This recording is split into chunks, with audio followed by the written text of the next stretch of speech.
Okay. All right, ready. So tell me how dressage people make money. See, you said that before, and the real answer is we don't. There are ways to make money, but the reality is it's so expensive to campaign the horses and to keep the horses. You don't make money on board. So if you're going to board horses, it's so you have training money. Where you lose money is when you take horses for boarding that aren't in training. So the training is really where the money is. And our model at Brookhaven, I have to do 2 to 3 clinics a month. So clinics are 2 days, just income, no overhead.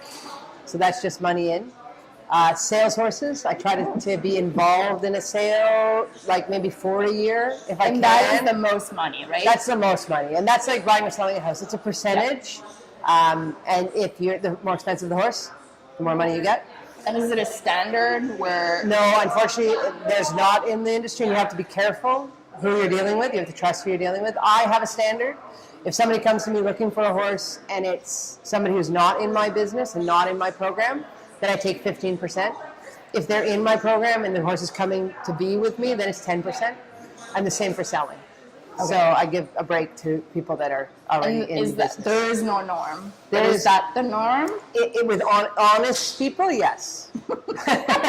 Honest people? Honest people should not be taking more than 15%. What's the percentage of honest people? Oh, wow. Honestly, it seems to depend on how they make their money. So if you've got somebody who really has a genuine interest in your well-being, they're training you, they're competitive, they have a sport interest, they're usually far more honest in the sales because they're really looking for the perfect partner for you. And generally they're selling a partner that has done a great job for somebody, but maybe that young rider has outgrown that horse, or somebody wants a Grand Prix horse or something like that. So you're looking for a really good home for the other horse too. So those are my favorite deals, like almost like matchmaking.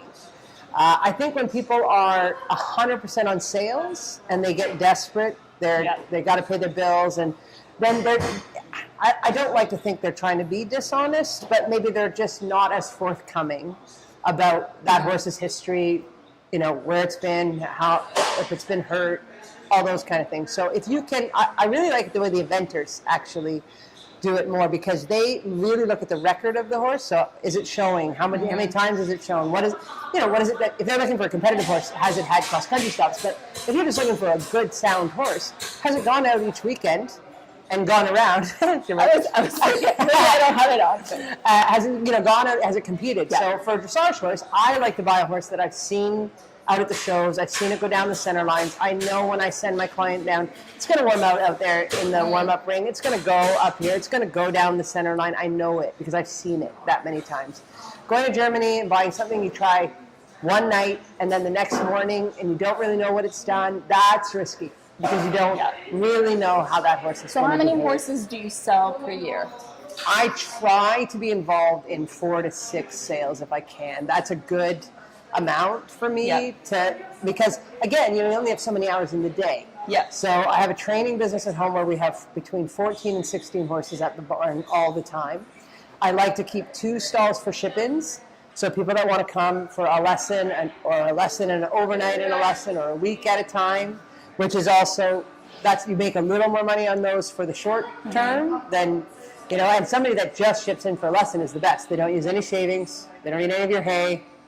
So you have no expenses on those ones. So you really have to kind of have this pie where you have one slice for your own horses and time, one slice for sales, one slice for clinics, and one slice for training, how you're going to do the training. And how are clinics in the mix? Clinics for me are a big part of the mix. Basically, when I go out and teach clinics, which I do 2 to 3 a month, that pays my basic costs of having my horses at home, staff, shavings, hay, maintenance of the barn, maintenance of the paddocks, cutting the grass, So that chunk of money allows me to have my competitive horses. If I didn't go and do that, I could not support those horses.